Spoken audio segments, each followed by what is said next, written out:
সালাতুল কুসুফ বা খুসুফের সূর্যগ্রহণ চন্দ্রগ্রহণের খুতবা একটা না দুটার প্রমাণই যেহেতু নাই, সুতরাং আসল হচ্ছে যে খুতবা মানে বক্তব্য, একটা খুতবা দিবেন যাতে আল্লাহ পাকের কুদরতের কথা উল্লেখ করবেন, আল্লাহ পাকের ভয় ভীতি তওবা ইস্তেগফারের জন্য উৎসাহিত করবেন, যে কোনো সময় আল্লাহর আযাব আসতে পারে, নেমে আসতে পারে, ভীতি প্রদর্শন করবেন। শয়তানকে মারা হয় যেটা ওই রাতেই চমকায়, যে উল্কা পড়ে যেটা, হ্যাঁ উল্কা পিণ্ড দিয়ে। বজ্রাঘাতে যে বিদ্যুৎ চমকায় বা এটা ওই শয়তান মারা না। গাছের তলায় সাধারণত গাছের তলায় দাঁড়াইতে হয় না, এইসব কথা ছোটদের শুনেছি, কারণ গাছে একটা আকর্ষণ থাকে, তো বজ্রপাত গাছের উপর হইতে পারে ইত্যাদি, তো সেসব কথা মানে না, অসুবিধা নেই, ওটা আলাদা কথা। সব বিদআত। সূর্যগ্রহণের সময় গর্ভবতী মহিলারা একেবারে কম্বল টম্বল পেঁচিয়ে শুয়ে পড়বে, ঘরের ভিতরে আর উঠবে না, আর বাইরে বেরোবে না, কোনো কিছু কাটলে ওর বাচ্চাই খারাপ হয়ে যাবে, এসব জাহিলিয়াতি যুগের বদ আকীদা। বরং এগুলি হচ্ছে অলৌকিক কুলক্ষণ, সেগুলি হচ্ছে শিরক, আত্মেয়ারা তো শিরকুন, এগুলি হচ্ছে শিরকি কাজ, শিরকি ধারণা। যেই এলাকায়, হ্যাঁ গুরুত্বপূর্ণ সওয়াল, সূর্য চন্দ্রগ্রহণ হয়তো সৌদি আরবে লেগেছে, বাংলাদেশের লোক খবর পেয়েছে সূর্য চন্দ্রগ্রহণ সৌদি আরবে হয়েছে, বাংলাদেশে নামাজ পড়বে না? পড়বে না। ফাইজা রাআইতুমুহা, ওই হাদিসের বাক্য থেকে আপনি ইস্তেমবাদ করেন, তোমরা দেখলে। বাংলাদেশে যদি দেখা যায় সামান্য সূর্য চন্দ্রগ্রহণ দেখা যায়, তো নামাজ পড়বেন। দেখা যায়নি, খবর পেয়েছেন সৌদি আরবে, বাংলাদেশে ভারতে হয়েছে, সৌদি আরবে সূর্য চন্দ্রগ্রহণ হয়নি, নামাজ পড়বেন না এখানে।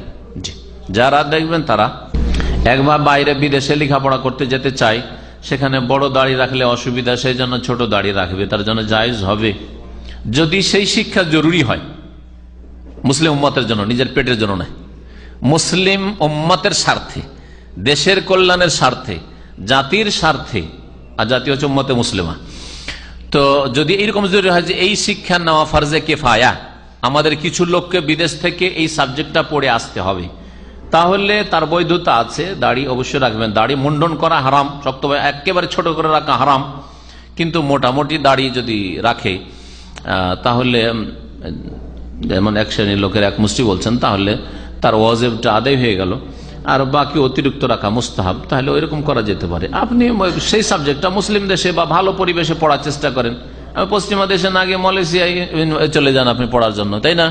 মেলা ভালো জায়গা রয়েছে যেখানে আসতে পারেন।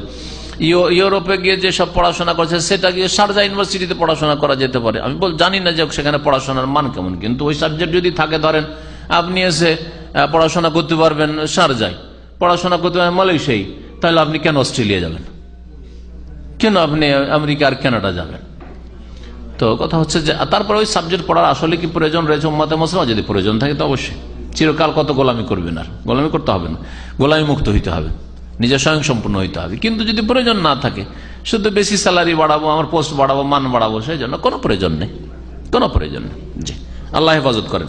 তারপরে আপনি আগে থেকেই রিস্কি মনে করছেন, লম্বা দাড়ি রিস্কি, ঝুঁকি, আসলে এইটাই তো আপনার ইমানের দুর্বলতা না। আগে দাড়িটা তো রাখেন, কি হচ্ছে দেখেন, আগে থেকে মানসিক দিক থেকে দুর্বল হয়ে যাচ্ছেন। আরে দাড়ি নিয়ে ওইসব দেশে যাওয়া যায়, ওই দেশেও দাড়িওয়ালা লোক আছে, থাকে না? আছে আলহামদুলিল্লাহ। এক ভাই জিজ্ঞাসা করেছেন যে জামাত শিবিরের লোকেরা এতরাজ করে আমার উপর যে সাইদি সাহেবের ভুলগুলি কেন ধরা হয়েছে। তার ব্যক্তি জীবনে ভুল ধরেছি, তার দাড়ি ছোট না বড়, হ্যাঁ ভুল ধরেছি, তার লেবাস পোশাক কেমন ভুল ধরেছি, তার পরিবারের সাথে কেমন সম্পর্ক না সম্পর্ক খারাপ ভুল ধরেছি, হ্যাঁ তিনি ব্যক্তি জীবনে কিছু টাকা পয়সা বেমানি করেছেন বা কিছু করেছেন নেতা হয়ে ভুল ধরেছি। এগুলি ভুল ধরা জায়েজ নাই ব্যক্তি জীবনে, যার দ্বারা অন্যের ক্ষতি না হয়। কিন্তু যেগুলি আকীদার ভুল, সুন্নত বিদআতকে সুন্নত বলা, তারপরে শিয়া খোমাইনিকে বলা, বাপের বেটা বলা, এগুলি গুমরাহির দিকে জাতিকে ঠেলে দেওয়া। জি হ্যাঁ, গুমরাহির দিকে জাতিকে ঠেলে দেওয়া, এগুলো ছোট কথা নাই, এগুলো আকীদার বিষয়। বেশ কিছু আকীদার বিষয় রয়েছে, আর কিছু হয়তো মাসলা মাসাইলের বিষয় রয়েছে। সুতরাং এই ক্ষেত্রে সতর্ক করা ফরজ। আমি একটা পয়েন্ট, আমি এই প্রশ্নটা বদরে করেছিল এই গত 2 সপ্তাহ আগে, তার উত্তর বলেছি এখানে, বলি হয়তো এর আগে বলিনি।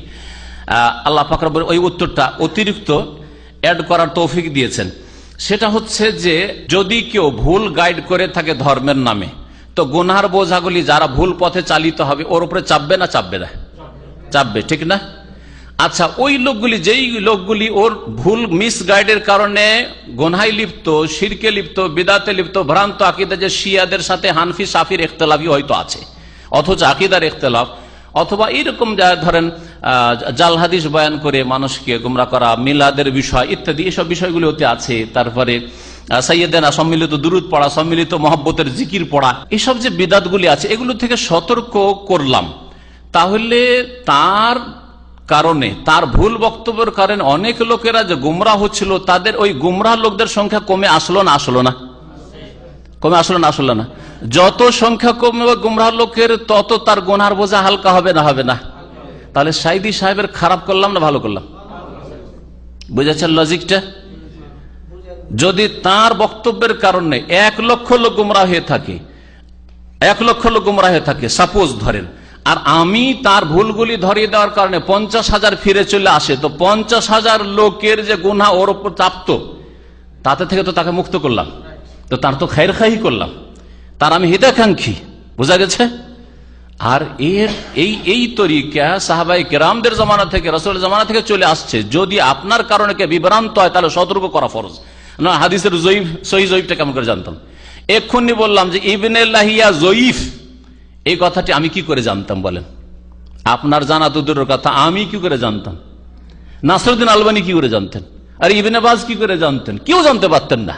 যদি ইবনে লাহিয়ার যুগের অন্যান্য মুহাদ্দিসরা না বলতেন যে ইবনে লাহিয়া এ হচ্ছে জয়ীফ, এর স্মৃতি শক্তি দুর্বল, বা এর মধ্যে চরিত্রে দোষ ছিল যার ফলে জয়ীফ, এই কথাটা যদি না বলতে, এটা গীবত নয়? কিন্তু এই গীবত করে কল্যাণ করেছেন না অকল্যাণ করেছেন? কল্যাণ করেছেন। বোঝা গেছে এবারে? তো আমি যদি তার সমালোচনা করে থাকি, সেগুলি করেছি, ভুল ধরে তাকে সেগুলি করে যেগুলির কারণে তার উপর গুনাহ চাপতো, গুনাহ চাপবে না ইনশাআল্লাহ। যে লোকগুলি হেদায়েত হয়ে গেছে সেই লোকগুলির গুনাহ চাপবে না তার উপর, আর বাকি যেই লোকগুলি এখনো গুমরাহ হয়েছে, অন্ধভক্ত হয়ে, সেই গুনাহগুলি কিন্তু চাপতেই থাকবে, চাপতে থাকবে। ভালো করে মনে রাখেন। ওয়া সাল্লাল্লাহু আলা নবিয়িনা মুহাম্মদ ওয়া আলা আলিহি ওয়া সাহবিহি আজমাইন।